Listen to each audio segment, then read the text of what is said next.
उल्टा चश्मा यूसी में दर्शकों आपका स्वागत है। मैं हूं आपके साथ राशिद ज़हीर।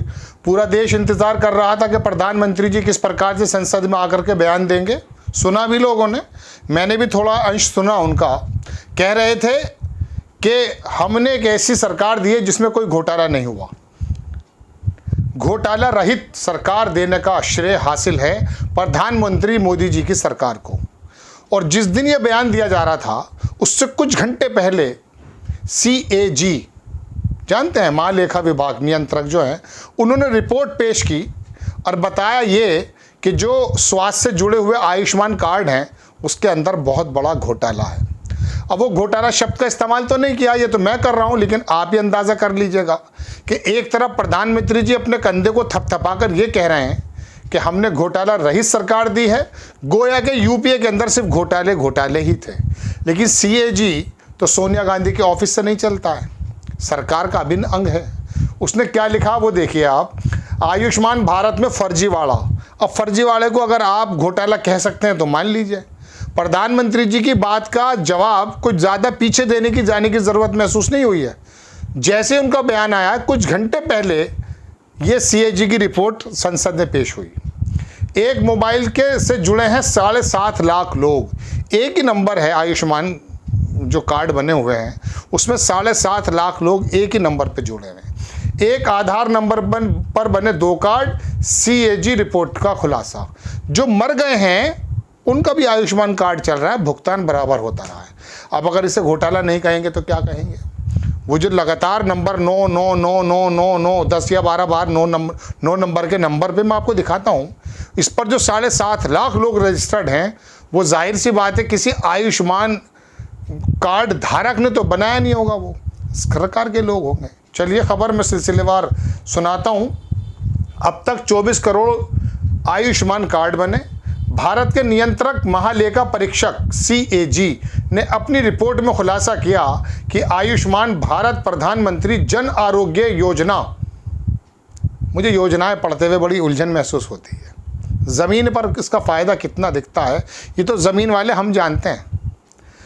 कई फर्जीवाड़े हुए जिनमें बेनिफिशियरी आइडेंटिफिकेशन सिस्टम यानी कि BIS के ज़रिए सबसे बड़ी गड़बड़ी ये सामने आई कि योजना के लगभग 7.50 लाख लाभार्थियों का मोबाइल नंबर एक ही था। आगे लिखता है अखबार दर्शकों के CAG ने अपनी रिपोर्ट में 8 अगस्त को लोकसभा में पेश की, जिसमें सितंबर 2018 से लेकर मार्च 2021 तक की परफॉर्मेंस ऑडिट रिजल्ट शामिल किए गए हैं।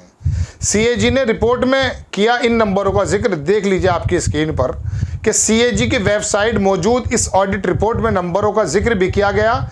इसके मुताबिक 7,49,820 लाभार्थी डाटाबेस में एक ही नंबर, वो जो मैंने बताया पेंटा 5 कर दीजिए इसको, से जुड़े हैं। इसके अलावा 1,39,000 लाभार्थी पेंटा 8 कर दीजिए, मतलब 8 नंबर।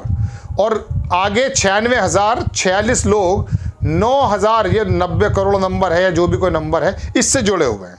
इसके अंदर ये देख लीजिए, एक मरीज को एक समय में कई अस्पताल में भर्ती होने से रोकने की व्यवस्था नहीं थी, यानी कोई भी मरीज एक दिन में कई अस्पतालों में जाकर योजना का फायदा लेता था। ऐसे मामले छत्तीसगढ़ में आए हैं। इलाज के दौरान 88,760 मरीजों की मौत हुई जो योजना के तहत कार्ड धारक थे, लेकिन इन मरीजों के इलाज से जुड़े कुल 2,14,923 दावों का मृत्यु के बाद भी भुगतान किया गया है। बड़ी अजीब कहानी है। अब कहते रहिए कि यूपीए के दौरान जो हुआ है, ये CAG ज़्यादातर मशहूर तब हुई थी दर्शकों, आपको याद होगा जब यूपीए का टाइम था।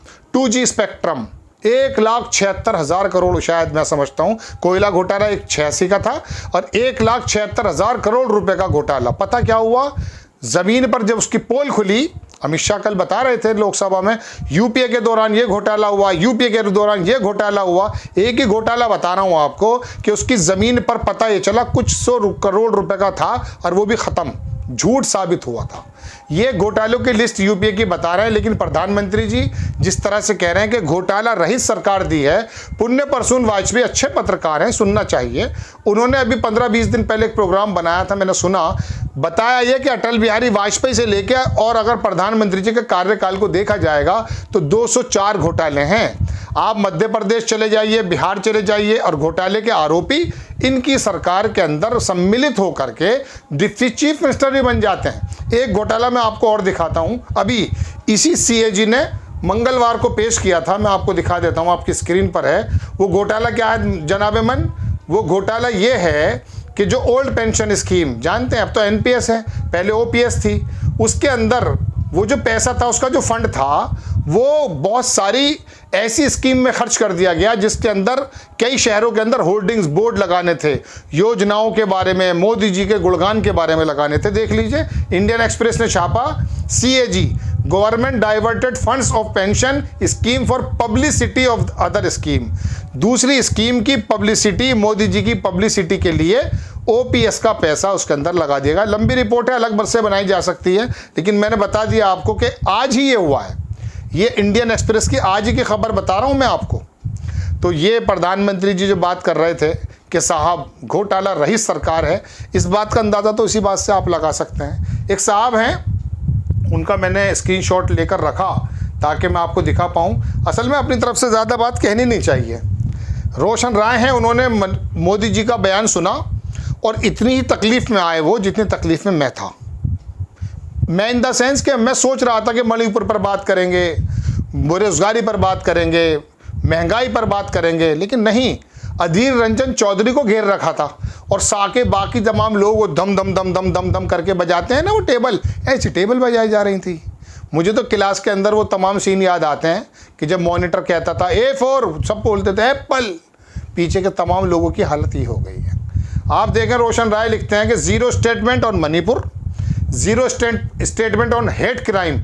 ना आप हरियाणा पे बोलते हैं प्रधानमंत्री जी, ना आप बोलते हैं मणिपुर पर, ना महंगाई पर, ना बेरोजगारी पर।